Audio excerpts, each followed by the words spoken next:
રાજકોટ જિલ્લાના ધોરાજીમાં શાકભાજીના લારી ધારકોએ ઈચ્છા મૃત્યુની માંગ કરી છે।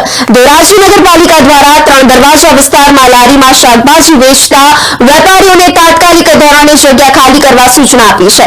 અહીંયા 100 જેટલા પરિવારના લોકો લારીમાં શાકભાજી વેચી પરિવારનું ગુજરાન ચલાવી રહ્યા છે, ત્યારે નગરપાલિકાને શાકભાજી વેચતા લોકો દ્વારા નગરપાલિકાના ચીફ ઓફિસરને આવેદનપત્ર પાઠવી વૈકલ્પિક જગ્યા ફાળવણીની પણ માંગ કરી છે।